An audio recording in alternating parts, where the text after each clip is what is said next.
Le mariage de l'année resplendissait sous les lustres du grand hôtel de Crillon.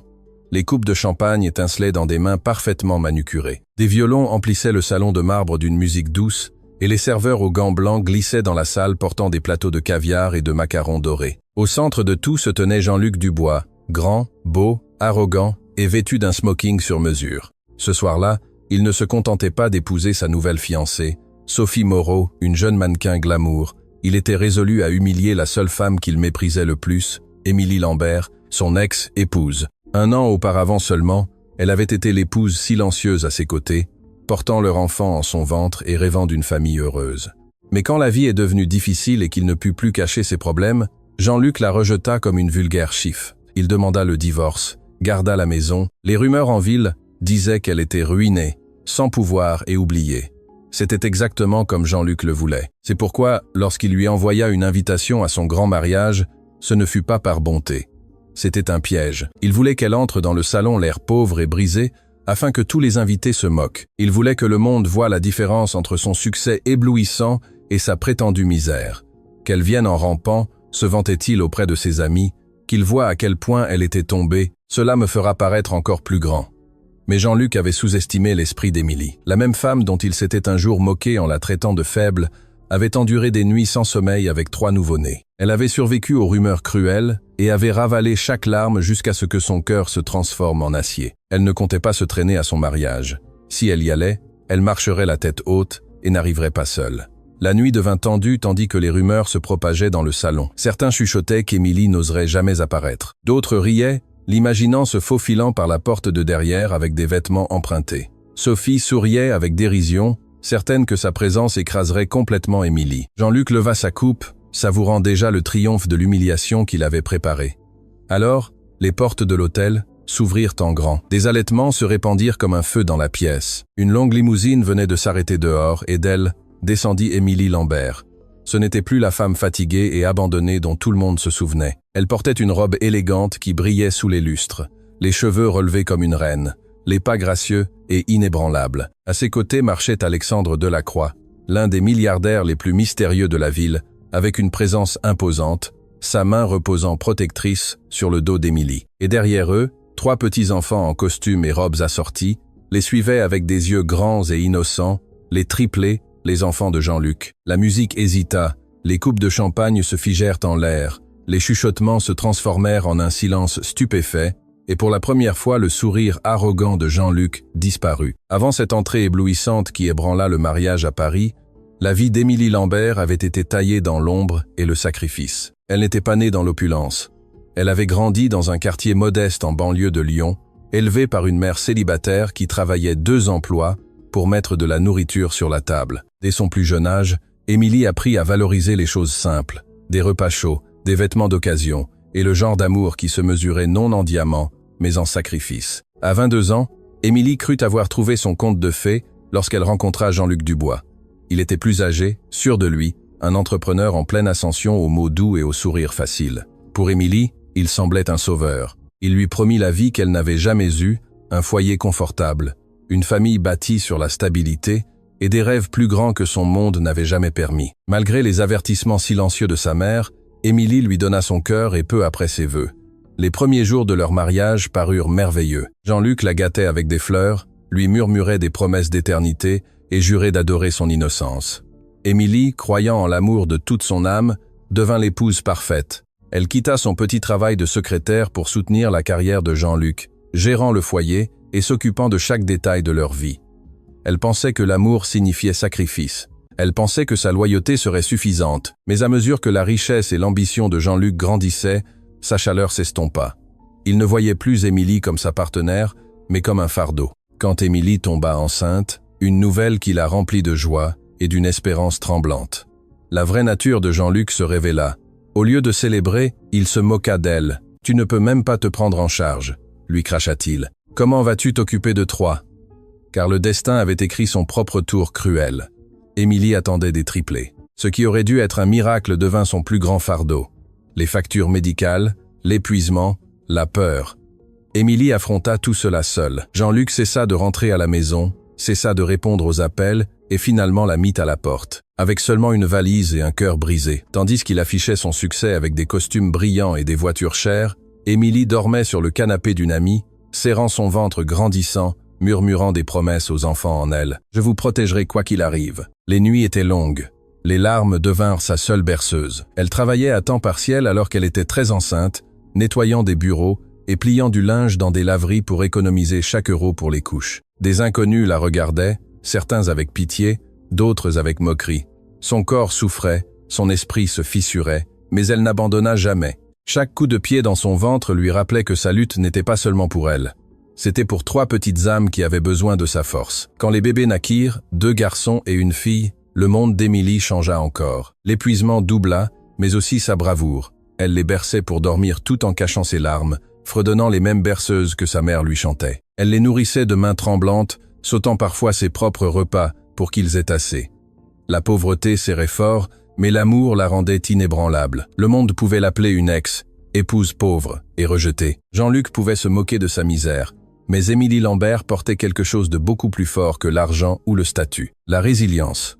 Ce fut cette résilience, aiguisée par la douleur et polie par le sacrifice, qui un jour ferait de son entrée au mariage de Jean-Luc, non pas un moment d'humiliation, mais de triomphe, car la fille qu'il avait abandonnée était devenue une femme qu'il ne pourrait jamais détruire.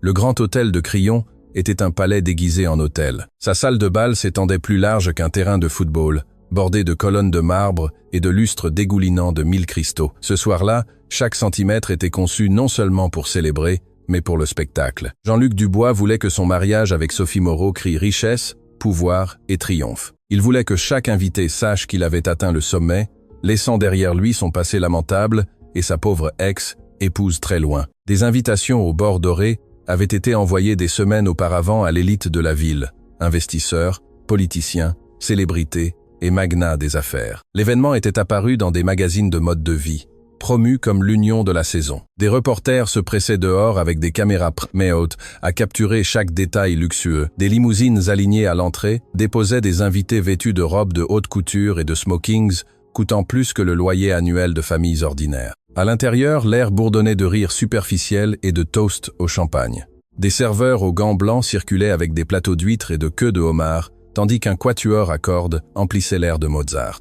À l'avant du salon se tenait Jean-Luc, arborant le sourire arrogant d'un homme qui croyait avoir gagné dans la vie. Son bras entourait fièrement Sophie, une vision dans sa robe de créateur, ses diamants étincelants et sa confiance arrogante. Sophie, 26 ans, jouissait de l'attention. Anciennement mannequin mineur luttant pour la reconnaissance, elle était maintenant aux côtés d'un fiancé millionnaire lors d'un mariage valant des millions. Elle se penchait vers Jean-Luc, lui murmurant des mots doux et souriant comme si le salon était sa scène personnelle.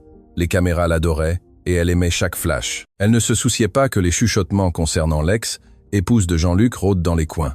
En fait, elle espérait qu'Émilie apparaîtrait. Sophie désirait voir sa rivale s'effondrer en public. Les garçons d'honneur de Jean-Luc lui tapaient dans le dos, le félicitant pour son amélioration. Les invités levaient leur coupe, non seulement pour célébrer l'amour, mais pour sceller des alliances et assurer de futures affaires. Dans ce salon éblouissant, tout avait un prix, l'amour, la loyauté, même la dignité, et Jean-Luc s'en délectait. Il leva sa coupe de champagne bien haut et déclara « Ce soir, je laisse le passé derrière moi, seul le succès m'attend ».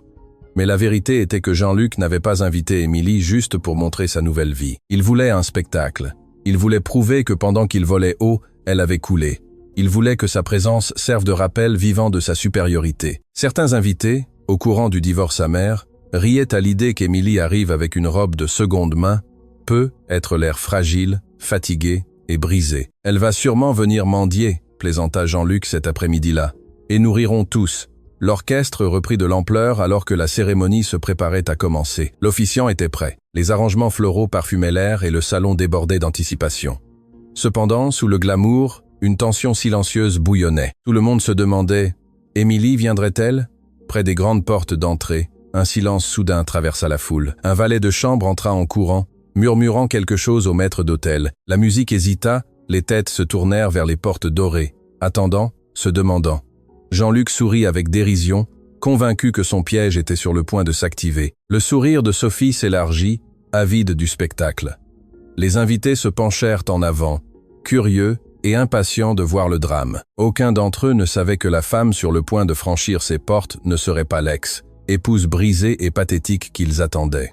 Ce serait la tempête qui détruirait leur illusion parfaite. Jean-Luc Dubois avait perfectionné l'art de la tromperie. Pour les invités du salon parisien, il semblait le marié idéal, charmant, réussi, un homme qui avait gravi l'échelle de la richesse et réclamé le prix ultime, une épouse jeune et glamour. Mais sous le smoking et le sourire répété, se cachait un homme dont l'ambition s'était toujours nourrie de cruauté. Le chemin de Jean-Luc vers le succès n'était pas pavé uniquement de travail acharné.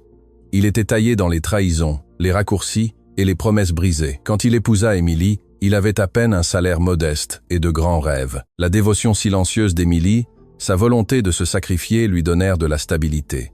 Mais dès que sa carrière décolla, Jean-Luc commença à la voir comme un bagage. Il se plaignait de son apparence simple, se moquait qu'elle ne soit pas à la hauteur des épouses de ses riches collègues et dénigrait chacun de ses efforts pour maintenir la famille unie. Quand Émilie révéla qu'elle attendait des triplés, le masque de Jean-Luc tomba complètement.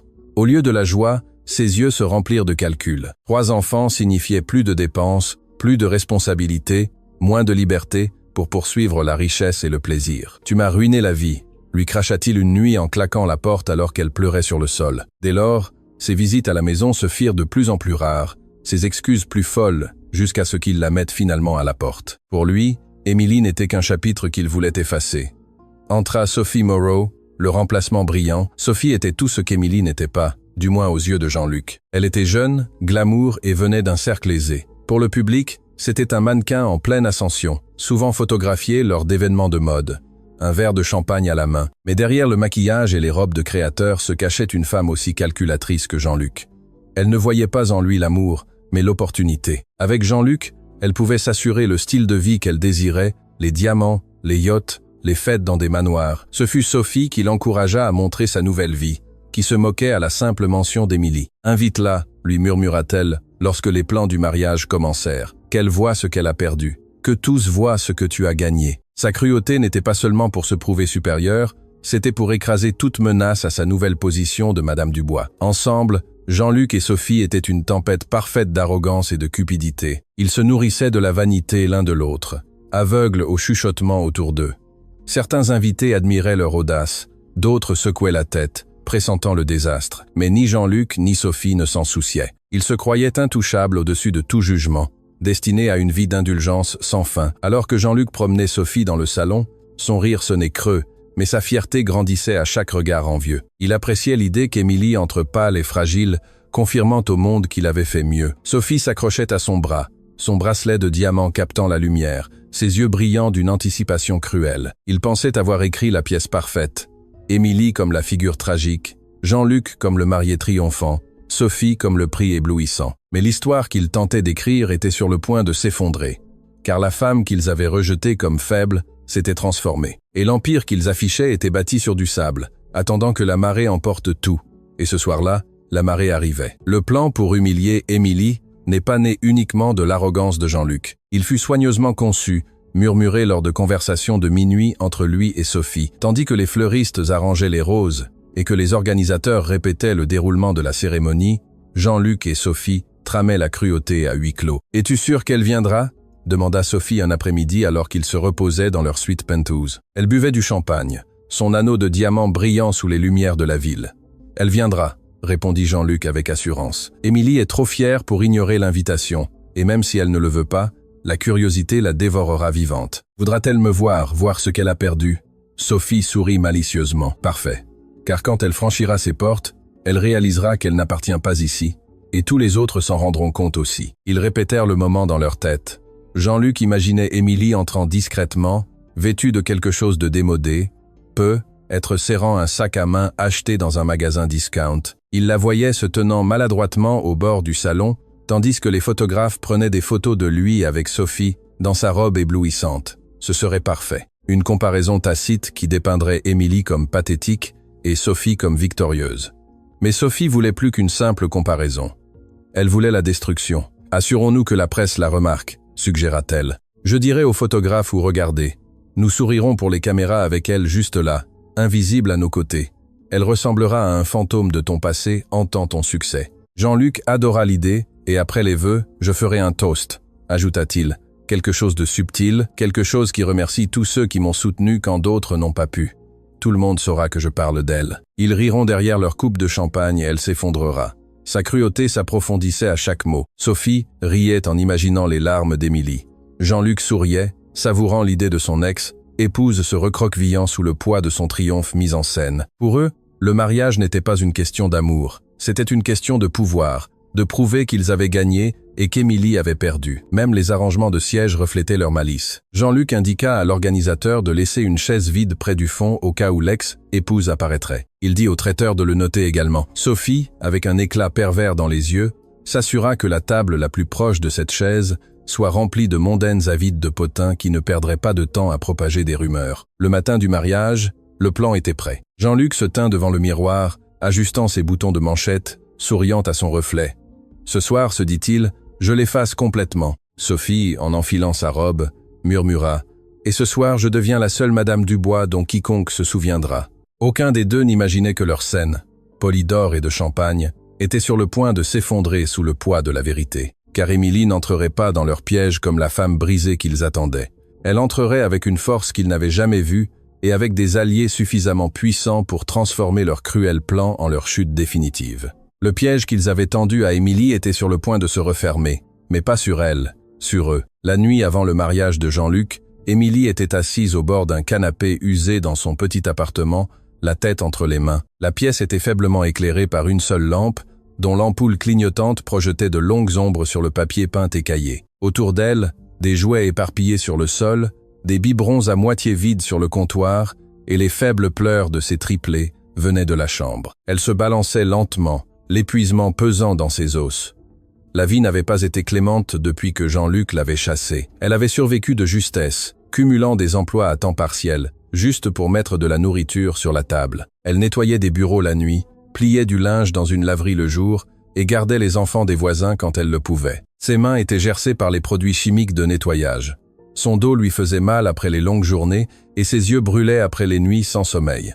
Le monde semblait impatient de lui rappeler son échec. D'anciens amis évitaient ses appels, chuchotant qu'elle s'était mariée au-dessus de sa condition et qu'elle avait eu ce qu'elle méritait. Des inconnus regardaient son ventre puis son landau avec jugement dans les yeux. 3 enfants, sans mari, sans argent. Même au magasin, elle sentait la piqûre de la pitié quand elle utilisait des bons alimentaires pour acheter du lait en poudre. Cette nuit-là, alors qu'elle bordait ses enfants dans leur lit, elle ne put retenir les larmes qui coulaient sur ses joues. « Je vous le promets, mes bébés, » murmura-t-elle en écartant les doux cheveux de leur front. « Je ne laisserai pas penser que vous n'êtes pas désirés. Même si je dois me briser, je ne vous laisserai jamais vous sentir abandonnés. » Mais à l'intérieur, elle se brisait. L'invitation au mariage de Jean-Luc était sur la table de la cuisine, son bord doré brillant avec moquerie sous la faible lumière. Elle l'avait presque jeté le jour de son arrivée. Pourtant, elle était là. Un cruel rappel que pendant qu'elle luttait pour survivre, Jean-Luc vivait dans le luxe, célébrant avec des lustres et du champagne. Elle savait que l'invitation n'était pas par courtoisie, c'était par cruauté. Il la voulait là. Il la voulait humilier. Elle pressa la carte contre sa poitrine et sanglota, partagée entre la fureur et le désespoir. Une partie d'elle voulait la brûler, lui refuser la satisfaction. Mais une autre partie, plus profonde et plus forte, lui murmurait qu'elle ne pouvait pas fuir éternellement. Elle avait passé trop de temps à se cacher, trop de temps à se recroqueviller face au jugement du monde. Peut-être était-il temps de l'affronter, aussi douloureux que cela puisse être. Pourtant, la peur l'étreignait. Elle s'imaginait entrer dans ce salon avec sa robe simple, tenant ses enfants, tous les yeux la jugeant, chaque rire la transperçant comme des couteaux. Elle imaginait le sourire moqueur de Jean-Luc, le sourire cruel de Sophie, les invités chuchotant « Voilà la pauvre ex-épouse. Regardez comme elle est tombée. » Son cœur souffrait de honte. Elle n'était pas sûre de pouvoir le supporter. Cette nuit-là, alors que la pluie battait sa fenêtre, Émilie se recroquevilla sur le canapé et laissa le poids de sa vie l'écraser. Elle pleura jusqu'à ce que sa gorge brûle, jusqu'à ce que l'épuisement la plonge dans un sommeil agité. Dans ses rêves, elle vit le visage de Jean-Luc se moquer, lui disant qu'elle n'était rien. Elle vit Sophie rire, couverte de bijoux, et elle se vit elle-même seule, brisée, invisible. Émilie ne le savait pas encore, mais la tempête qu'elle ressentait à l'intérieur était le même feu qui allait bientôt la mener au salon. Non pas comme une victime, mais comme une force que ni Jean-Luc ni Sophie ne pourraient jamais faire taire, car le fond n'était pas sa fin, c'était le début de son ascension. La lumière du matin filtrait faiblement à travers les minces rideaux de l'appartement d'Émilie, soulignant l'épuisement gravé sur son visage. Elle avait à peine dormi, son esprit tournant entre la peur de l'humiliation et la fureur silencieuse qui brûlait dans sa poitrine. Ses triplés bougèrent dans leur berceau, petites mains tendues, lui rappelant la seule raison pour laquelle elle continuait. Elle se pencha pour embrasser chacun, murmurant des promesses qu'elle n'était pas sûre de pouvoir tenir. Un coup à la porte la fit sursauter. Elle hésita, ajustant son pull usé. Les visites étaient rares. Quand elle ouvrit la porte, elle se figea. Dans le couloir se tenait Alexandre Delacroix. Émilie avait entendu parler de lui. Tout le monde en ville le connaissait. C'était l'insaisissable investisseur milliardaire qui apparaissait rarement en public, en dehors des événements caritatifs. Grand, aux larges épaules, avec des yeux qui portaient le poids de trop de tempêtes, Alexandre était une figure admirée et redoutée à la fois. Elle avait vu son nom dans les journaux liés à de puissantes transactions et à des dons aux hôpitaux. Mais elle n'aurait jamais imaginé qu'il se tiendrait à sa porte. « Émilie Lambert », dit-il d'une voix calme et ferme. « J'espère ne pas vous déranger. » Confuse, elle hocha la tête. « Oui, c'est moi. Mais pourquoi êtes-vous ici ?» Il regarda par-dessus son épaule vers le modeste appartement, les jouets, le berceau, les preuves de sa lutte. Un instant, sa mâchoire se serra. Puis il la regarda dans les yeux. « Parce que je sais ce qu'il vous a fait et parce que j'ai déjà vu cette histoire. » Émilie se raidit, le soupçon grandissant. « Si Jean-Luc vous a envoyé. »« Jean-Luc ne m'a pas envoyé. » Interrompit Alexandre avec fermeté. « Je suis ici parce que j'ai vu ma propre mère traverser ce que vous vivez maintenant. Mon père l'a quittée pour une autre femme quand elle était malade. Elle est morte du cancer seule. Des années plus tard, ma femme. » Sa voix hésita une seule seconde avant qu'il ne se force à continuer. « Ma femme a aussi lutté contre le cancer. J'ai fait tout ce que j'ai pu, mais je l'ai quand même perdu. Je sais ce que c'est de voir quelqu'un qu'on aime souffrir par cruauté et trahison, et j'ai juré de ne plus jamais rester les bras croisés et de revoir cela. » La respiration d'Émilie se coupa. La dureté de sa voix n'était pas de la pitié. C'était une douleur profondément gravée par ses propres cicatrices. « Je ne veux pas de votre charité, » murmura-t-elle, honteuse du tremblement dans son ton. Alexandre secoua la tête. « Ce n'est pas de la charité, c'est la justice. Jean-Luc croit qu'il peut afficher sa cruauté sans conséquence. Il a tort. Vous n'avez pas à l'affronter seul. » Elle le regarda, son cœur partagé entre l'incrédulité et une espérance fragile qu'elle ne s'était pas permise de ressentir depuis des années. Pourquoi un homme comme lui, avec toute sa richesse et son pouvoir, se soucierait-il d'elle? Mais quand elle regarda ses yeux, elle ne vit ni jugement ni moquerie, seulement de la reconnaissance, comme si sa douleur reflétait la sienne. « Je ne peux pas aller à ce mariage, » dit Émilie d'une voix brisée. « Non, pas comme ça, quand il veut que je m'effondre. »« Alors, n'entrez pas comme sa victime, » répondit Alexandre doucement. « Entrez comme la femme qu'il a sous-estimée. Je m'en assurerai. » La promesse dans sa voix était inébranlable. Pour la première fois depuis des années, Émilie sentit la plus ténue étincelle de force revenir dans sa poitrine. Ce qu'elle ne comprenait pas encore, c'est que cet homme, brisé par ses propres pertes et reconstruit par la compassion, était sur le point de transformer la scène cruelle de Jean-Luc en champ de bataille de sa chute. Et Alexandre Delacroix n'entrait jamais dans une bataille qu'il ne pouvait pas gagner. Les jours précédant le mariage de Jean-Luc se sont estompés pour Émilie entre s'occuper de ses triplés et lutter contre les doutes qui lui rongeaient la poitrine. Elle se demandait si elle avait commis une erreur en envisageant même l'offre d'Alexandre. Chaque fois qu'elle regardait l'invitation sur sa table, elle sentait le poids de la cruauté de Jean-Luc l'écraser. Il la voulait humilier, il la voulait briser. Mais Alexandre Delacroix n'était pas un homme qui faisait des promesses en l'air. Le matin du mariage, une limousine noire et élégante attendait devant son appartement. Émilie regarda par la fenêtre avec incrédulité, serrant ses enfants contre elle. Les voisins se penchaient de leur porte, chuchotant de surprise. Pour la première fois depuis des années, elle ne sortait pas de chez elle avec un landau et des rides d'inquiétude. Elle entrait dans quelque chose d'extraordinaire. « Émilie », dit Alexandre, en lui tendant la main en s'approchant. « Aujourd'hui, il ne s'agit pas de lui. Il s'agit de vous qui retrouvez votre dignité.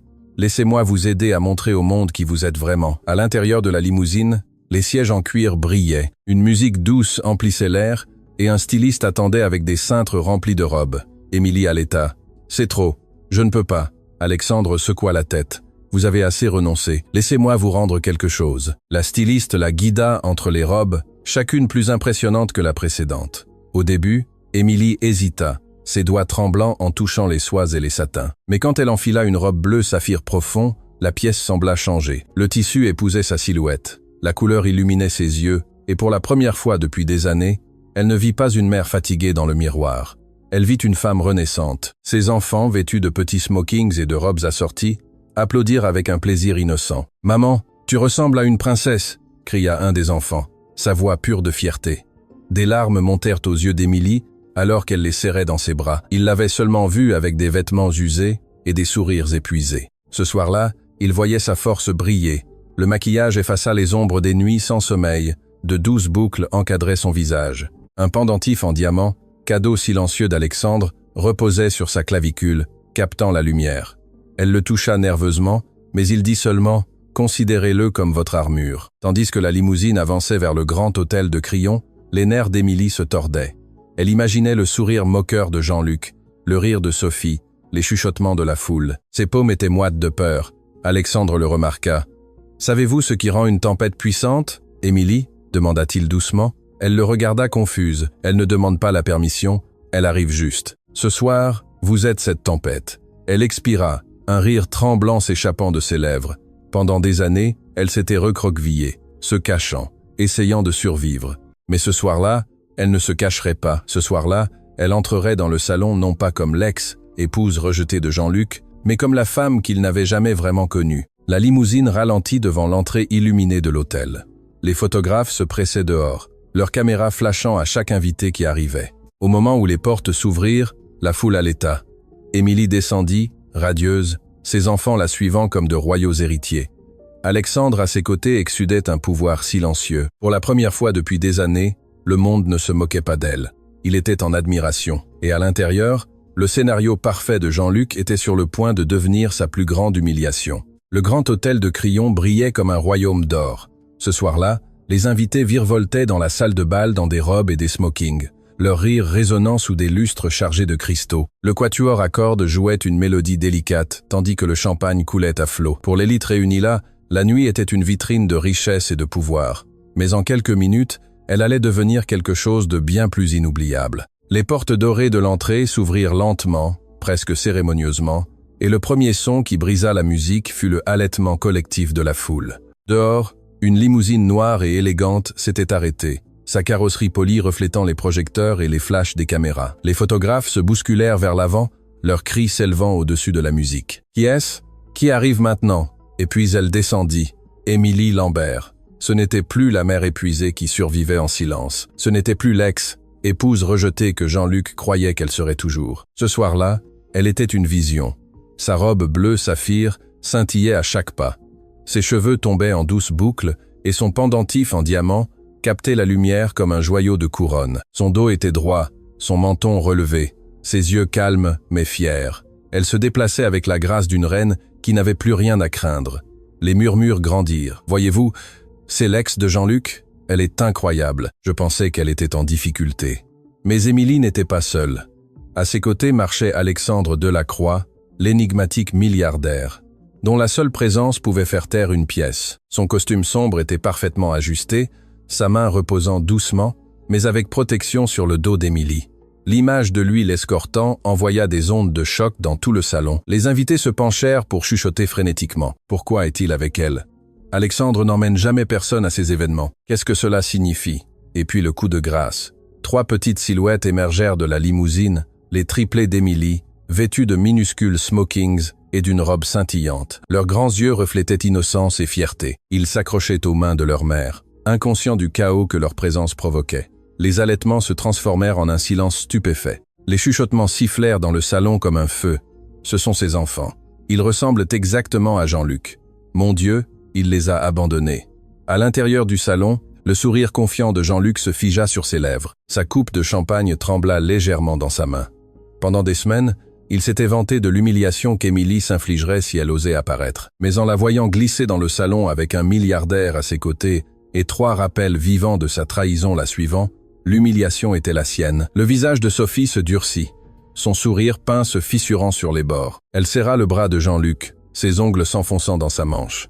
Qu'est-ce qu'elle fait ici ? Et avec lui, l'orchestre hésita, perdant des notes tandis que tous les musiciens tournaient leurs yeux vers l'entrée. Le salon, quelques instants auparavant rempli de rire et de vanité, s'était transformé en une scène de suspense. Tous les regards suivirent Émilie tandis qu'elle foulait le sol de marbre poli, ses talons résonnant au rythme des chœurs accélérés autour d'elle. Émilie ne se pressa pas, ne se recroquevilla pas.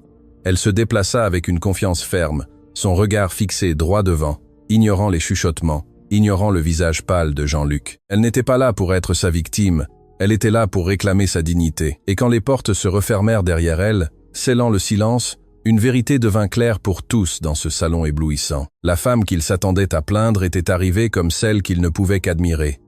Le silence dans le salon s'étendit comme du verre sur le point de se briser. Émilie se tenait droite dans sa robe bleu saphir, Alexandre à ses côtés, les triplés accrochés à ses mains.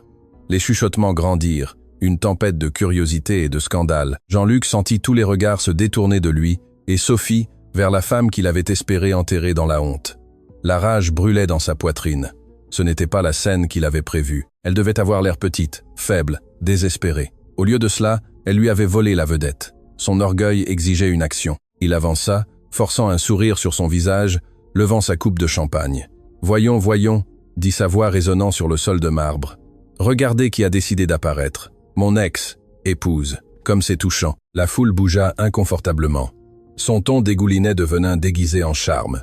Sophie serra son bras plus fort, souriant, l'encourageant. Jean-Luc s'approcha, encerclant Émilie comme un prédateur. « Dis-moi, Émilie, as-tu emprunté cette robe? Ou peu? Être Monsieur Delacroix te l'a-t-il acheté? Cela doit faire étrange, n'est-ce pas? Entrer dans un endroit comme celui-ci après avoir vécu dans... Qu'est-ce que c'était? Un appartement délabré. » Des rires montèrent des bords de la foule, hésitants, incertains. Le cœur d'Émilie battait fort dans sa poitrine, mais elle refusa de baisser les yeux. Elle ouvrit la bouche pour répondre, mais la main ferme d'Alexandre sur son dos l'arrêta. Sa présence calme lui disait « Pas encore ». Jean-Luc n'avait pas terminé. Il se pencha plus près, sa voix maintenant plus aiguë, et amenait les enfants. « Mon Dieu, Émilie, était-ce par compassion? Ou espériez-vous que quelqu'un ici aurait pitié et vous écrirait un chèque ?» Une vague de halètements se répandit parmi les invités. La cruauté de ces mots frappa profondément, résonnant dans le salon. Les triplés s'accrochèrent plus fort à Émilie, sentant la tension. Un instant, Émilie sentit la vieille honte monter, la piqûre familière de sa moquerie. Mais alors elle croisa les yeux d'Alexandre, ferme, inébranlable, et se rappela qu'elle n'était pas seule. Avant qu'elle ne puisse parler, Alexandre fit un pas en avant. Sa voix était calme, mais elle portait le poids d'une autorité qui fit taire toute la salle. « Vous parlez de compassion, monsieur Dubois, dit-il, votre regard inébranlable, mais ce que je vois devant moi n'est pas une femme digne de pitié. Je vois une femme qui a enduré plus que vous ne pourriez jamais supporter et l'a fait avec dignité. » Le sourire de Jean-Luc hésita, mais il força un rire. « Et qui êtes-vous pour me donner des leçons ?» Les lèvres d'Alexandre se courbèrent en un sourire froid. « Je suis l'homme qui est à ses côtés quand vous avez choisi de partir. Je suis l'homme qui voit sa valeur alors que vous l'avez rejetée. Et je suis l'homme qui s'assurera que le monde connaisse la vérité sur le genre de mari que vous étiez. » La salle éclata en chuchotements. Sophie pâlit, sentant le changement. Le masque de Jean-Luc se fissura, la colère éclairant son visage. « C'est mon mariage !» aboya-t-il. « Vous n'avez pas votre place ici. » Émilie fit enfin un pas en avant, sa voix ferme et claire. « Non, Jean-Luc, tu te trompes. J'ai plus ma place ici que tu ne le crois. Car pendant que tu célèbres ta nouvelle vie, tu ne pourras jamais m'effacer ni effacer les enfants que tu as abandonnés. Nous sommes la preuve vivante de l'homme que tu es réellement. » Des halètements emplirent la salle. Les invités se retournèrent, leurs yeux maintenant aiguisés de jugement. Jean-Luc ouvrit la bouche pour répliquer, mais aucun mot ne sortit. Pour la première fois, ce fut lui qui resta sans voix, et dans ce silence, son empire soigneusement construit de mensonges commença à s'effriter. Le salon bourdonnait de chuchotements inquiets, l'air épais de tension. Les mots d'Émilie avaient frappé comme un éclair, mais c'était Alexandre qui commandait maintenant la tempête. Se tenant droit, sa présence rayonnait une autorité silencieuse. Tous les regards étaient fixés sur lui. La mâchoire de Jean-Luc se serra. « Ça suffit », s'exclama sa voix tremblante de rage. « Ce cirque prend fin maintenant. Sécurité !» Mais Alexandre leva une main, le faisant taire sans effort. « Avant que vous n'essayiez de la chasser, monsieur Dubois, dit-il calmement, peut-être devriez-vous vous inquiéter de ce que j'ai apporté avec moi ce soir. » La foule s'agita, la curiosité s'allumant comme un feu de brousse. Les invités tendirent le cou, avides de drame. Même l'orchestre s'était tu, les archets figés en l'air. Jean-Luc força un rire. « Et qu'est-ce que vous avez apporté exactement? De la compassion, des discours vides. C'est ma soirée, Delacroix, pas la vôtre. » Le regard d'Alexandre s'aiguisa, son ton ferme, mais mortel. « Ce que j'ai, dit-il en fouillant dans la poche de sa veste, c'est la vérité. » Il sortit un mince dossier noir et le posa sur la table la plus proche. Le silence dans la salle s'épaissit. Avec un calme délibéré, il l'ouvrit, révélant des documents soigneusement empilés. Ceux-ci, annonça Alexandre, sa voix résonnant dans le salon, sont des registres financiers. Des registres qui prouvent que Jean-Luc Dubois a détourné des fonds de son entreprise depuis plus de 2 ans. Des halètements éclatèrent, les coupes tintèrent contre le marbre, tandis que les invités échangeaient des regards de choc. Certains sortirent leur téléphone, envoyant déjà des messages avides de scandale. Le visage de Jean-Luc perdit toute couleur. « Mensonge !» cria-t-il. « C'est fabriqué. Il essaie de me calomnier. » Mais Alexandre fut implacable. « Pas fabriqué. Vérifié. Virements bancaires détournés via des comptes offshore, sociétés écrans cachant des pertes et fonds volés, redirigés vers votre style de vie personnel.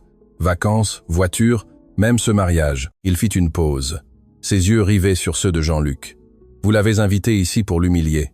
Au lieu de cela, vous l'avez invité à assister à votre chute. » Sophie serra le bras de Jean-Luc, la panique éclairant ses yeux. « Jean-Luc, c'est vrai, » murmura-t-elle. « Bien sûr que non, » aboya-t-il en la repoussant. « Il bluffe. » Alexandre se pencha en avant, sa voix coupant le chaos. « Bluffe ?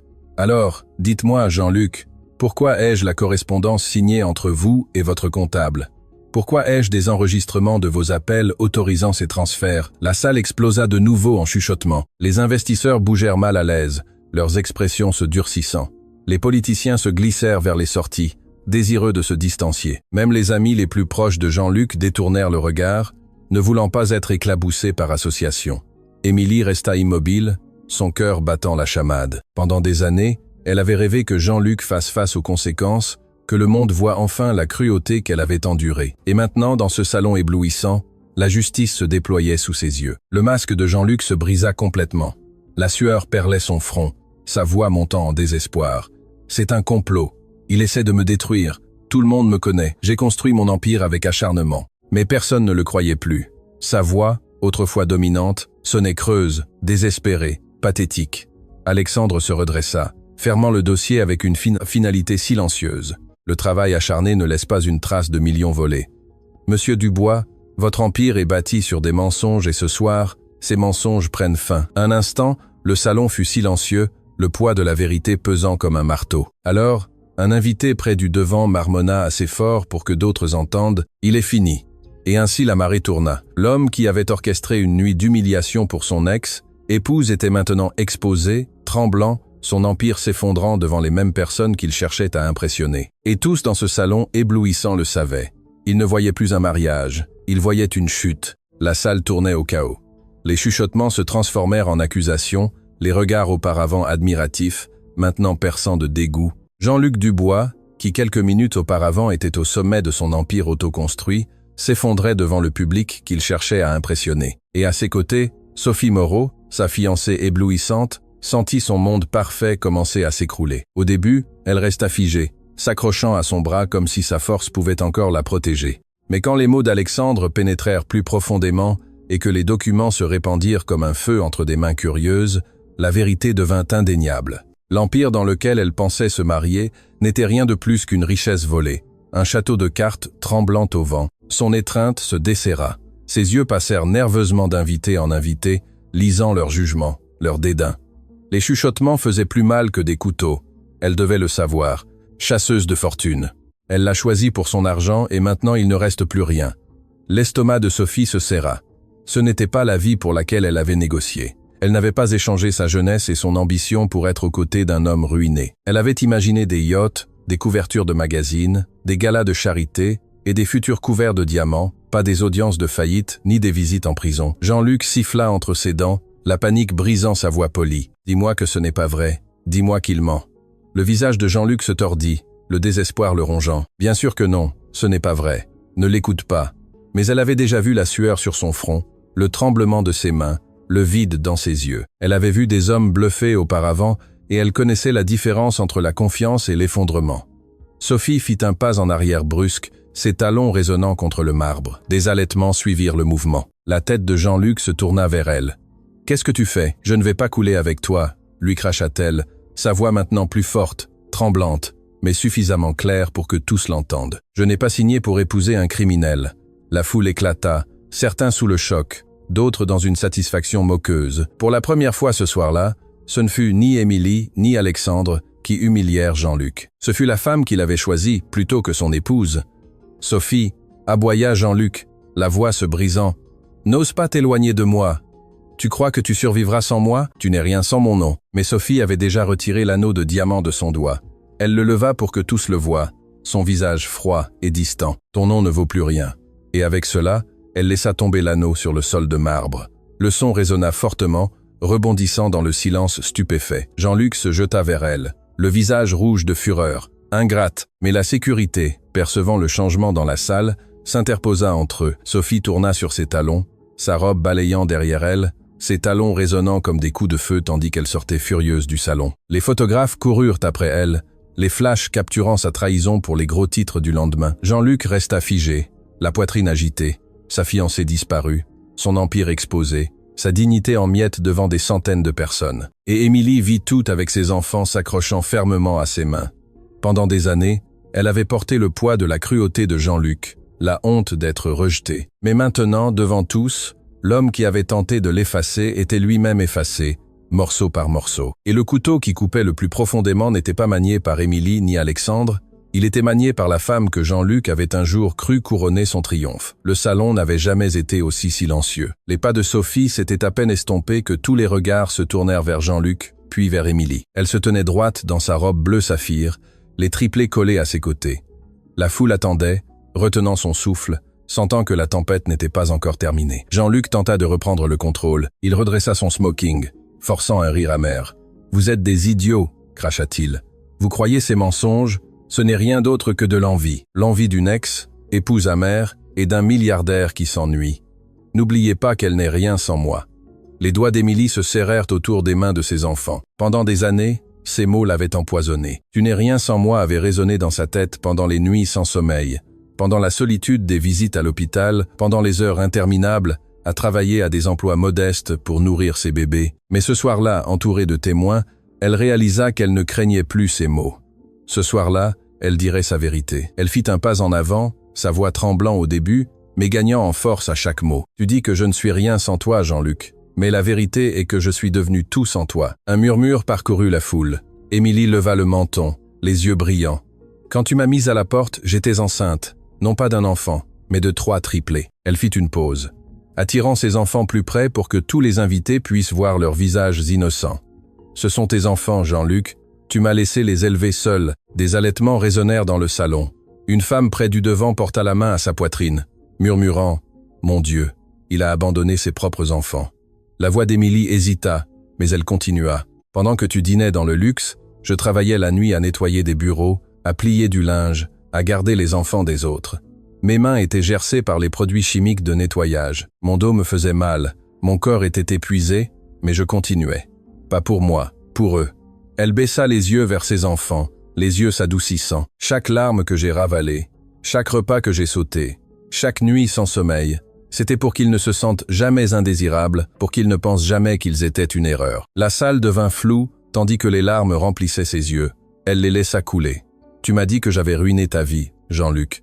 Mais ces enfants n'ont pas ruiné la mienne. Ils l'ont sauvée. Ils m'ont donné une raison de me lever quand tu voulais que je me brise. Et ce soir, je ne cacherai plus leur visage. Je ne cacherai plus ma douleur, car le monde mérite de connaître la vérité. Tu n'as pas seulement trahi moi, tu les as trahis, eux. » La foule éclata d'indignation, les voix se superposant. « Honteux! Comment a-t-il pu abandonner son propre sang? Elle les a élevés seuls pendant qu'ils faisaient la fête. » Le visage de Jean-Luc se tordit, la sueur coulant sur ses tempes. « Elle ment !» cria le désespoir filtrant dans chaque mot. « Ces gamins, comment savez-vous qu'ils sont à moi ?» Mais même pendant qu'il parlait, la ressemblance était indéniable. La même mâchoire ciselée, les mêmes yeux sombres. Les halètements se transformèrent en murmures de certitude. Personne ne doutait plus d'Émilie. Alexandre s'approcha, sa main posée sur l'épaule d'Émilie, sa voix ferme. « Elle n'a rien à prouver. Quiconque a des yeux peut voir la vérité. Et la vérité survivra à chaque mensonge que vous avez construit. » Les larmes d'Émilie brillèrent sous les lustres. Mais sa voix resta ferme en prononçant ces derniers mots. « Tu as essayé de m'effacer, Jean-Luc, mais en ces enfants, tu ne pourras jamais t'effacer toi-même. Ils sont la preuve vivante de qui tu es et de qui tu n'as pas su être. » La salle retentit d'applaudissements.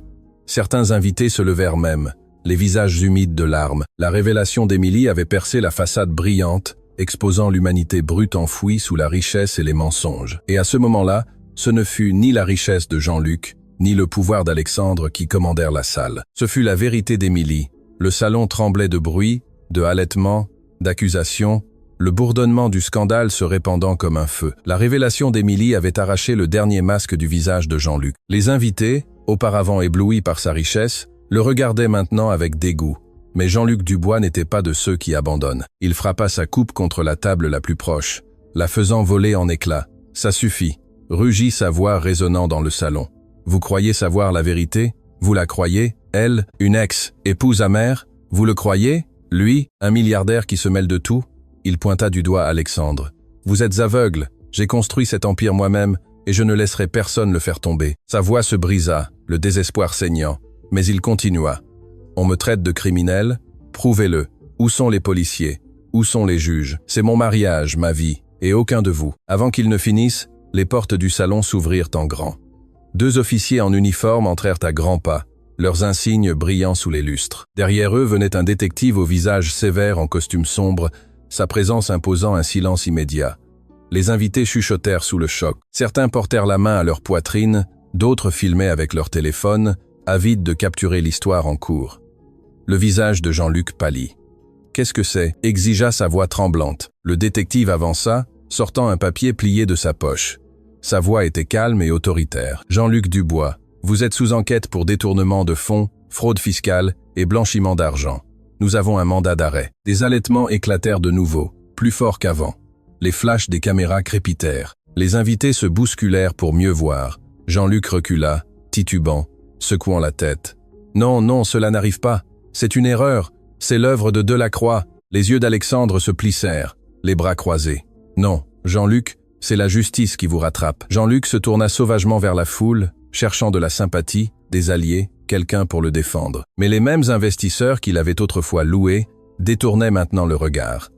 Les politiciens s'esquivaient silencieusement par les portes de derrière. Même ses garçons d'honneur les plus proches s'écartèrent, ne voulant pas être entraînés dans sa chute. « Non !» cria Jean-Luc, se jetant en avant tandis que les officiers s'approchaient. « Sophie, où es-tu? Sophie, aide-moi !»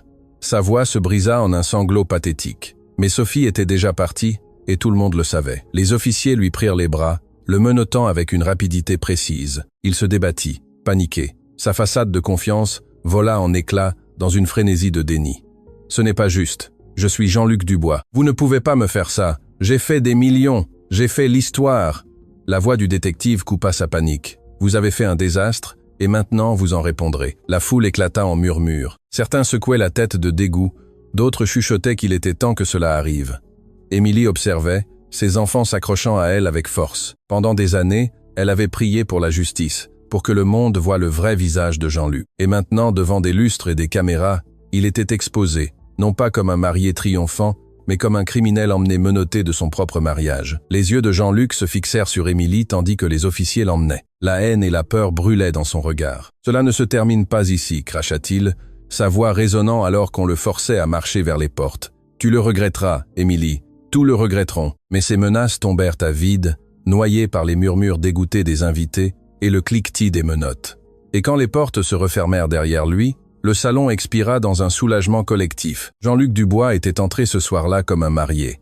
Il sortait comme un prisonnier. Alors que Jean-Luc était traîné, menotté, hors du salon, Sophie Moreau était déjà à mi-chemin des escaliers de marbre, devant le grand hôtel de Crillon. Son cœur battait la chamade, ses talons résonnant contre la pierre tandis que les photographes l'entouraient. Elle tenta de se couvrir le visage, mais les flashs étaient implacables. « Sophie, saviez-vous du détournement? Vous l'abandonnez le soir de votre mariage ?» Tout cela était pour l'argent, leur voix perçait sa contenance. Elle avait rêvé de cette nuit comme de son moment de couronnement, la nuit où elle s'élèverait dans le monde brillant de la richesse et du pouvoir. Au lieu de cela, elle fuyait, en disgrâce, sa robe de créateur traînant sur le pavé. L'anneau de diamant abandonné sur le sol du salon, elle se glissa dans une voiture qui l'attendait, claquant la porte tandis que les caméras frappaient la vitre. Ses mains tremblaient en composant son téléphone, le désespoir la rongeant. « Victor répond », siffla-t-elle. Victor était son filet de sécurité secret, un riche investisseur avec qui elle avait flirté derrière le dos de Jean-Luc. Si l'empire de Jean-Luc s'effondrait, elle avait compté sur Victor pour la sauver. Mais quand il répondit enfin, son ton était glacial. « Sophie, tu crois que je suis aveugle? Ton nom est déjà dans tous les titres. Sais-tu ce que ce scandale me ferait? S'il te plaît, Victor, écoute-moi, supplia-t-elle. Je n'ai rien à voir avec ça. Jean-Luc m'a aussi menti. Maintenant je suis libre. Je peux être avec toi. » Il la coupa avec un rire amer. « Libre, tu es radioactive. Personne ne veut s'approcher de toi. Ma réputation vaut plus que ton visage. Ne me rappelle plus. » La ligne fut coupée. Sophie regarda l'écran, l'estomac noué. Un par un, Elle essaya les autres, amis, mannequins, collègues, connaissances aisées. Chaque appel se terminait de la même manière. Certains ne répondaient même pas, d'autres la rejetaient froidement. Les portes qui s'ouvraient autrefois avec empressement pour elle se claquaient maintenant. Le lendemain matin, les tabloïds l'avaient déjà surnommée la fiancée chasseuse de fortune. Des photos d'elle sortant furieuse de l'hôtel couvraient toutes les premières pages, des titres dégoulinants de moqueries. Des diamants à la poussière, Sophie Moreau abandonne le marié au milieu du scandale. Les marques de mode pour lesquelles elle modelait l'ont silencieusement laissé tomber. Les accords d'influenceurs disparurent et comme si le destin n'était pas assez cruel, les créanciers commencèrent à rôder. Sophie avait vécu dans un luxe qu'elle ne pouvait pas se payer, ses cartes de crédit à la limite, sa garde-robe de créateur achetée avec de l'argent emprunté. Sans les millions volés de Jean-Luc pour la soutenir, sa vie glamour s'effondra du jour au lendemain. En quelques semaines, elle fut contrainte de vendre ses robes, ses bijoux, même le sac de créateur dont elle s'était moquée qu'Émilie ne pouvait pas s'offrir. Seule, dans un appartement modeste, loin du monde brillant qu'elle avait jadis convoité, Sophie regarda son reflet dans un miroir brisé. La femme qui lui renvoyait le regard n'était pas la mariée radieuse d'un millionnaire. C'était juste une autre histoire d'avertissement. Pour la première fois, elle comprit la vérité. Elle avait construit son avenir sur les mensonges d'un autre. Et quand ces mensonges s'effondrèrent, elle aussi. Sophie Moreau pensait qu'elle montait sur un trône. Au lieu de cela, elle s'était enchaînée à un navire qui coulait. Et maintenant, sans richesse, sans alliés et sans amour, il ne lui restait plus que le goût amer de sa propre chute. Le salon était plus silencieux maintenant, bien que le poids de tout ce qui s'était passé flottait encore dans l'air. Jean-Luc était parti, traîné, menotté. Sophie était sortie, en disgrâce. Ce qui restait était le silence stupéfait de 100 témoins, investisseurs, politiciens, mondaines, tous regardant Émilie Lambert, la femme qu'ils avaient un jour considérée comme rien. Émilie était au centre de tout, ses triplés s'accrochant à sa robe, Alexandre fermement à ses côtés. Pendant des années, elle avait porté sa douleur en silence. Pendant des années, elle avait pleuré dans l'obscurité pour que personne ne voie. Et maintenant, sous l'éclat des lustres, elle ressentait une libération si puissante qu'elle faillit en fléchir les genoux. Ses enfants la regardèrent avec des yeux grands et innocents, sentant que quelque chose de monumental venait de changer. Un de ses enfants tira sur sa main. « Maman, nous sommes en sécurité maintenant », murmura-t-il. Des larmes embuèrent sa vision. Elle s'agenouilla, les attirant dans une étreinte, embrassant leurs doux cheveux. « Oui, mes bébés, » dit-elle d'une voix étranglée, « nous sommes en sécurité maintenant. Maman a tenu sa promesse. » La foule, émue par la crudité du moment, se tut à nouveau. Certains s'essuyèrent discrètement les yeux, d'autres portèrent la main à leur cœur, honteux d'avoir un jour cru aux mensonges de Jean-Luc à son sujet. Pour Émilie, les souvenirs arrivaient comme des vagues. Des nuits à me bercer avec 3 bébés jusqu'à ce qu'ils s'endorment tandis que mon estomac gargouillait de faim. Des jours à travailler jusqu'à ce que mes doigts saignent, priant pour ne pas m'évanouir avant la fin du quart. L'humiliation d'être murmuré, jugé, plainte, la douleur de voir le succès de Jean-Luc affiché dans les magazines pendant que je coupais des coupons pour survivre. Et pourtant, elle avait survécu. Plus que cela, elle avait résisté. Elle se leva lentement. Ses larmes n'étaient plus une marque de honte, mais de triomphe. Elle regarda la foule, sa voix ferme. Pendant longtemps, j'ai cru que j'étais faible, que je n'étais rien sans lui. Mais ce soir, je suis ici pour vous dire que je me suis trompé. La force ne se mesure pas à la richesse ni au statut, elle se mesure à ce que vous endurez. Et j'ai survécu à tout ce qu'il a tenté de détruire en moi. Les applaudissements éclatèrent, timides au début, puis grandissant comme une vague. Le son l'enveloppa. Un baume pour des blessures qui avaient sointé pendant des années. Émilie se tourna vers Alexandre, les yeux brillants. « Pourquoi » murmura-t-elle. « Pourquoi m'avez-vous aidé ? Vous ne me deviez rien. » L'expression d'Alexandre s'adoucit, sa propre douleur transparaissant dans son regard. « Parce que j'ai vu ce que la cruauté peut faire, » dit-il doucement. « Je l'ai vu arriver à ma mère. J'ai vu comment elle a emporté ma femme. Et quand je vous ai vu, Émilie, je n'ai pas pu rester les bras croisés et laisser l'histoire se répéter. Vous méritez plus que de survivre. Vous méritez la paix, et peu, être, juste peu, être, moi aussi. » Sa poitrine se serra, non de tristesse cette fois, mais du fragile début de l'espoir. Pendant si longtemps, elle avait construit des murs autour de son cœur, mais les mots d'Alexandre les faisaient tomber brique par brique. Les applaudissements continuèrent de résonner dans le grand salon comme un tonnerre. Émilie le laissa l'envelopper, non comme une validation d'étranger, mais comme une confirmation de la vérité qu'elle connaissait déjà. Elle avait traversé le feu et en était ressortie plus forte. Pour la première fois depuis des années, elle se sentait légère, comme si le poids qu'elle avait porté seule s'était enfin levé. Émilie Lambert, autrefois rejetée, autrefois oubliée, était libre. Les applaudissements résonnaient encore dans le salon, mais peu à peu ils s'adoucirent pour se transformer en un silence révérencieux. Tous les regards se tournèrent vers Alexandre Delacroix, qui se tenait aux côtés d'Émilie comme une ancre au milieu de la tempête. Ses larges épaules étaient droites, son expression adoucie, et pourtant il y avait un feu dans son regard qui fit taire même les invités les plus riches. Alexandre fit un pas en avant et prit délicatement le micro du support destiné au toast de mariage. Il se tourna vers Émilie, et à cet instant les lustres brillants semblèrent s'atténuer autour d'elle, la laissant comme la seule lumière dans la pièce. « Ce soir, commença Alexandre, sa voix ferme mais chargée d'émotion, nous avons tous été témoins de la vérité. Nous avons vu une femme se dresser avec courage contre la cruauté.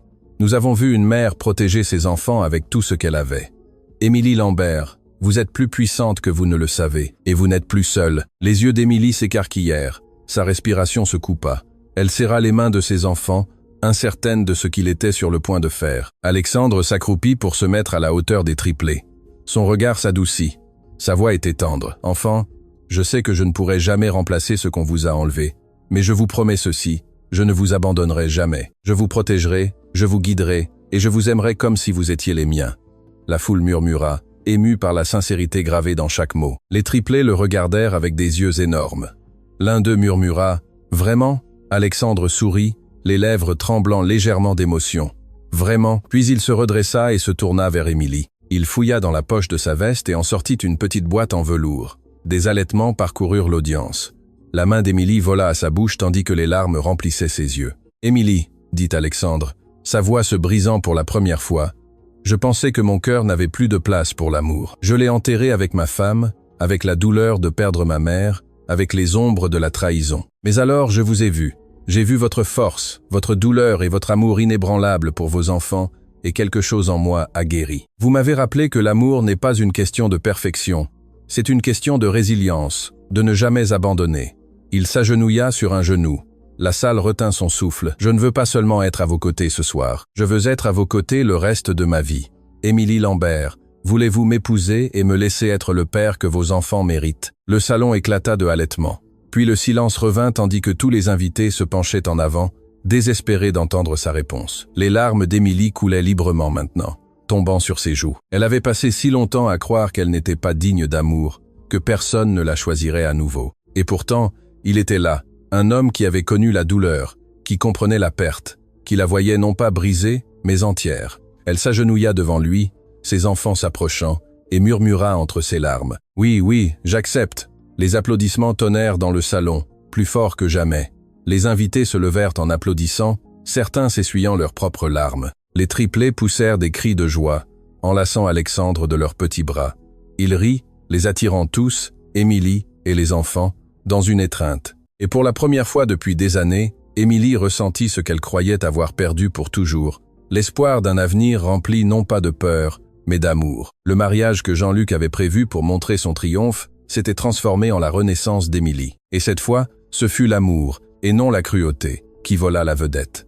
Le salon, autrefois scène de l'arrogance de Jean-Luc, brillait maintenant d'une énergie différente. La tension qui avait étouffé l'air à peine une heure auparavant s'était dissipée, remplacée par des applaudissements, des acclamations et des larmes de joie. Émilie et Alexandre se tenaient la main, les triplés accrochés joyeusement à la robe de leur mère. La foule, ces mêmes témoins qui avaient attendu son humiliation, se leva en admiration. Les invités s'approchèrent, non avec jugement, mais avec des félicitations sincères. Un important investisseur s'approcha en premier, inclinant légèrement la tête vers Émilie. « Madame Lambert, pardonnez-moi, j'ai cru à ces mensonges, mais ce soir vous nous avez montré à tous quelle est la vraie force. » Il serra fermement la main d'Alexandre. « Et vous, Delacroix, avez choisi sagement. » D'autres suivirent, offrant des mots de soutien, certains même s'excusant en larmes pour les potins qu'ils avaient autrefois répandus. Des femmes en robe brillante étreignirent Émilie, lui disant qu'elle leur avait donné du courage. Des hommes qui avaient autrefois porté un toast à Jean-Luc tapaient maintenant dans le dos d'Alexandre, reconnaissant son honneur. Pour Émilie, le flot de validation était accablant. Des années de murmures et de moqueries avaient creusé des blessures profondes en elle, mais maintenant ces mêmes bouches prononçaient des mots de respect. Cela semblait irréel. Pour la première fois depuis des années, elle ne survivait pas en silence, elle était célébrée. L'orchestre, ne sachant que faire, leva timidement ses instruments. D'un subtil signe de tête d'Alexandre, ils passèrent de Mozart à quelque chose de plus doux, plus chaleureux. La musique tourna dans le salon. Ce n'était plus la bande-son de la vanité, mais de la victoire. « Danse avec moi », murmura Alexandre. Émilie cligna des yeux, surprise. « Ici, maintenant ?» Il sourit doucement. « Pourquoi pas? Cette nuit est la vôtre. Laissez le monde le voir. » Il la conduisit au centre du sol de marbre. La foule les entoura, observant tandis qu'Alexandre posait une main ferme sur sa taille, la guidant au rythme. Émilie hésita au début, gênée sous les lustres, mais son regard rassurant fit fondre sa peur. Lentement, son corps se détendit et elle se laissa porter par lui. Les triplés applaudirent de leurs petites mains, riant avant d'être soulevés dans les bras d'invités proches qui se délectaient de les divertir. L'image d'Émilie dansant, radieuse et inébranlable, fit monter les larmes aux yeux de beaucoup. Ce n'était pas juste une danse, c'était une déclaration. Une femme rejetée était maintenant chérie, sa dignité restaurée devant tous. Quand la chanson se termina, les applaudissements revinrent plus forts qu'avant. Alexandre se pencha près, chuchotant juste pour elle. Ce n'est que le début. Désormais, chaque célébration sera la vôtre. Le cœur d'Émilie gonfla. Pendant si longtemps, elle avait porté seule le fardeau de la survie. Qu'on lui promette la joie, un avenir de lumière. Cela ressemblait au plus doux des cadeaux qu'elle pouvait imaginer. Quand elle regarda autour du salon, elle vit quelque chose d'extraordinaire. L'humiliation que Jean-Luc avait prévue s'était retournée si complètement qu'elle s'était transformée en un couronnement. Émilie n'était plus la pauvre épouse. Elle était une mère, une survivante, et maintenant la femme aux côtés de l'un des hommes les plus puissants de la ville. Et plus importante encore, elle se tenait enfin debout par elle-même. Les invités levèrent leur coupe à l'unisson. « Pour Émilie !» cria quelqu'un. « Pour le courage, pour l'amour !» Le toast résonna dans le grand salon. Les coupes tintèrent, les rires fusèrent, et pour la première fois depuis des années, Émilie se permit de rire aussi. Ce qui commença comme une nuit conçue pour la briser, s'était transformé en la nuit qui la reconstruisit. Et la célébration ne faisait que commencer. Devant le grand hôtel de Crillon, des lumières rouges et bleues clignotantes peignaient la nuit. Jean-Luc Dubois fut poussé sur la banquette arrière d'une voiture de police, ses poignets liés d'acier. Ses cris résonnèrent dans la rue, mais personne n'écoutait. Déjà, le monde qu'il avait construit avec de l'argent volé et une confiance brisée s'était effondré, et tout ce qui restait était la froide réalité des murs d'une prison qui l'attendait. Le lendemain matin, les gros titres explosèrent dans tous les journaux et sites web. Marié arrêté à son propre mariage. Les détails de son détournement se répandirent comme un feu. Compte offshore, évasion fiscale, blanchiment de millions via des sociétés écrans. D'anciens alliés lui tournèrent le dos, les investisseurs se retirèrent et son entreprise s'effondra du jour au lendemain. À la fin de la semaine, le nom Jean-Luc Dubois était synonyme de fraude. En prison, il rugissait, accusant tout le monde sauf lui-même. Il maudit Émilie d'être apparue, Alexandre de l'avoir exposée, Sophie de l'avoir abandonnée. Mais dans le silence de sa cellule, quand il n'y avait plus personne pour entendre sa fureur, la vérité le rongea. Il s'était détruit lui-même. Le destin de Sophie ne fut pas plus clément. Après sa sortie dramatique, elle tenta désespérément de s'accrocher aux vestiges de sa vie glamour. Mais une à une, les portes se refermèrent sur elle. Les marques la laissèrent tomber, les amis l'ignorèrent et même les hommes avec qui elle avait flirté pour sa sécurité lui tournèrent le dos. Les tabloïds dévorèrent sa chute de fiancé trahi. En quelques mois, Sophie était en faillite. Les créanciers la harcelaient, les dettes s'accumulaient, et le luxe qu'elle avait autrefois affiché devint un souvenir amer. Elle vendit ses robes, ses bijoux, même le sac de créateur dont elle s'était moquée qu'Émilie ne pouvait pas se permettre. Seule, dans un appartement délabré sans amis, elle regarda son reflet dans un miroir brisé, comprenant qu'elle était devenue la même chose qu'elle méprisait, oubliée et rejetée. Tandis que Jean-Luc et Sophie se noyaient dans leur ruine, le monde d'Émilie s'épanouissait. Dans les jours qui suivirent le mariage, les gens qui avaient autrefois murmuré derrière son dos prononçaient maintenant son nom avec respect. Des articles louaient son courage, l'appelant la force personnifiée d'une mère. Des invitations à des événements caritatifs et à des fondations pour femmes arrivaient à sa porte, lui demandant de partager son histoire de résilience. Mais Émilie ne s'intéressait pas à la célébrité. Ce qui importait le plus, c'étaient les petites choses. Border ses enfants sans peur, se réveiller au son de leur rire au lieu de l'anxiété, savoir qu'elle n'avait plus à se battre seule à chaque bataille. Alexandre fut à ses côtés en tout. Il ne promit pas seulement l'amour, il le démontra. Il prenait les mains des enfants lors de leur promenade à l'école, célébrait leurs petites réussites et soutenait silencieusement Émilie dans la construction de son propre avenir. Il l'encouragea à lancer la fondation dont elle avait un jour rêvé, un programme pour aider les mères célibataires à trouver du travail, un abri et de la dignité. Ensemble, ils transformèrent sa douleur en un but. Un après-midi, des semaines après le scandale, Émilie était sur le balcon de la maison d'Alexandre, regardant le coucher de soleil peindre le ciel d'or. Ses enfants jouaient dans le jardin en contrebas, leur rire sonnant comme de la musique. Alexandre la rejoignit, sa main chaude sur la sienne. « Vous regrettez » demanda-t-il doucement. Elle se tourna vers lui, les yeux clairs. « Non, tout ce que j'ai traversé m'a brisé. Oui, mais cela m'a aussi rendue plus forte et m'a amenée ici. À eux, à vous. » Pour la première fois depuis des années, le cœur d'Émilie était léger. Le passé ne la hantait plus, la honte ne l'enchaînait plus. Jean-Luc et Sophie avaient tout perdu. Émilie avait gagné tout ce qui comptait vraiment, et c'était la plus douce des justices. Les mois passèrent, mais la nuit de la chute de Jean-Luc resta gravée dans la mémoire de tous. L'histoire du marié arrêté à son propre mariage devint une parabole racontée par toute la ville. Les gens chuchotaient sur son arrogance, riaient de la trahison de Sophie et admiraient la force tranquille de la femme qu'ils avaient un jour rejetée comme rien. Émilie Lambert ne marchait plus les épaules voûtées ni le regard baissé. Elle se tenait droite avec dignité, non pas pour les robes ni les applaudissements, mais parce qu'elle avait enfin reconnu sa propre valeur. Chaque matin, elle se réveillait au son des rires de ses enfants. Leur petite voix lui rappelait pourquoi elle s'était battue si durement. Leur sourire était sa couronne, leur amour, son trésor. Avec Alexandre à ses côtés, Émilie commença à rêver à nouveau. Ensemble, ils lancèrent une fondation pour les mères célibataires, des femmes abandonnées, ignorées et ridiculisées, tout comme elles l'avaient été autrefois. La fondation offrait un abri, une éducation et des opportunités d'emploi, mais surtout elle offrait de l'espoir. Debout sur des scènes devant des foules, Émilie racontait son histoire, non pas avec honte, mais avec fierté. Chaque fois, elle voyait des larmes dans les yeux de femmes qui comprenaient enfin qu'elle n'était pas seule. Mais Émilie savait que son voyage n'était pas seulement pour inspirer les autres, c'était pour se guérir elle-même. Tard dans la nuit, après que les enfants se soient endormis, elle et Alexandre s'asseyaient près du feu, parlant doucement de leurs cicatrices. Il lui racontait la souffrance de sa mère, la dernière bataille de sa femme contre le cancer et la solitude qui l'avait presque engloutie. Elle partageait ses nuits les plus sombres, sa peur d'échouer en tant que mère, ses moments de désespoir. Dans ces heures tranquilles, ils trouvèrent non seulement l'amour, mais la compréhension. Deux âmes blessées, non plus définies par leur douleur, mais renforcées par elle. Quant à Jean-Luc et Sophie, leurs noms s'estompèrent dans l'infamie. Le procès de Jean-Luc se solda par une condamnation.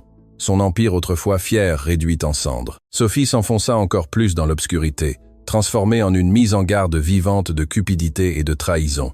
Aucun ne put échapper à l'ombre de leur choix. Un après-midi, alors que le soleil se couchait à l'horizon, peignant le ciel de teintes de feu et d'or, Émilie réunit ses enfants sur le porche de sa nouvelle maison.